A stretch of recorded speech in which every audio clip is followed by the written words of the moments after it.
All right, let's talk about something that is, just universally frustrating. Your debit card getting declined.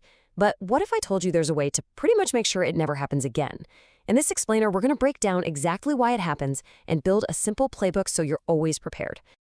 Oh, that moment. We've all been there, right? Or at least we've dreaded it. You're at the front of the line, you tap your card, and then that awful little message pops up, declined. Your heart just sinks. You can feel your face getting warm. So what's really going on, and what are you supposed to do next? Yeah, that feeling. It's just this awful mix of embarrassment and total panic, isn't it? Suddenly, the line behind you feels like it's 100 people deep, and every single one of them is staring right at you. It's super uncomfortable for sure, but it doesn't have to be a disaster. And look, that's exactly what we're here to do. This isn't some rare financial catastrophe. It's a really common hiccup.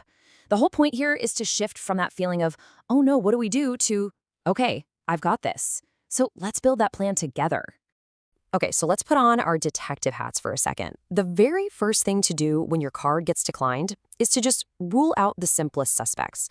Because honestly, the solution is usually right there in front of you.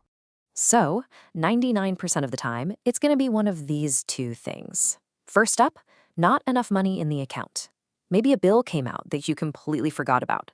A super quick check on your banking app can solve that mystery in like 5 seconds. And second, the classic slip up. You just typed in the wrong PIN. It happens to the best of us, especially when we're in a rush. Seriously, before your mind starts racing and you assume there's been some huge bank error or your account's been hacked, just check these two things first. More often than not, the problem is a super quick fix you can handle all by yourself. No phone call needed. Okay, but what if you've checked your balance, you know it's fine, and you are positive you entered the right PIN, but the card still got declined? What gives?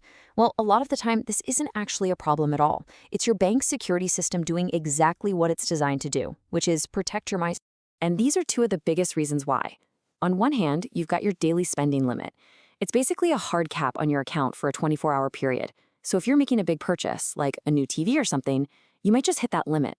Then on the other hand, there's the fraud alert. This is your bank's computer system flagging something that looks out of the ordinary, like, say, a big online purchase when you normally just buy groceries. In both cases, the bank is just trying to keep you safe. And believe me, the list of potential triggers doesn't stop there. If you're shopping online, it could be as simple as mistyping the expiration date or that little 3-digit CVV code. If you're traveling and forgot to tell your bank, they might think your card was stolen and put a block on it.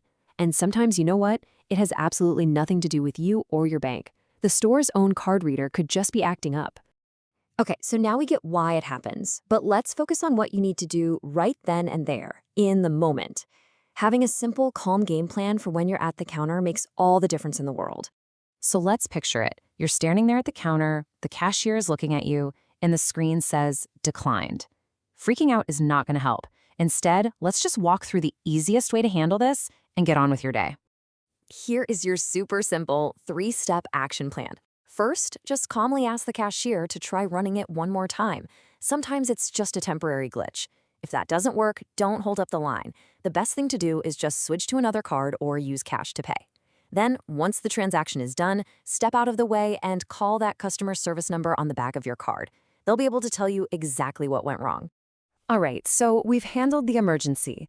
Now let's talk about the best part, making sure this whole awkward moment becomes a thing of the past. A few really simple habits can pretty much guarantee this doesn't happen to you again. Think of this as your prevention playbook.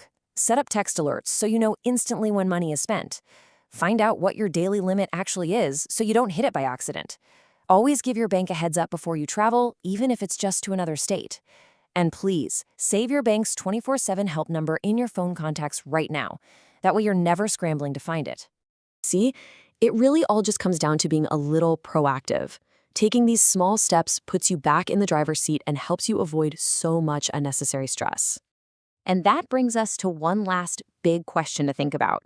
We've spent this time talking about how to make your debit card work perfectly, but it's also worth asking yourself, are there times when it might not be the best tool for the job? Like for really big purchases or booking a vacation. Maybe another option, like a credit card, could offer you more protection or flexibility. Just something to chew on. Thanks so much for watching.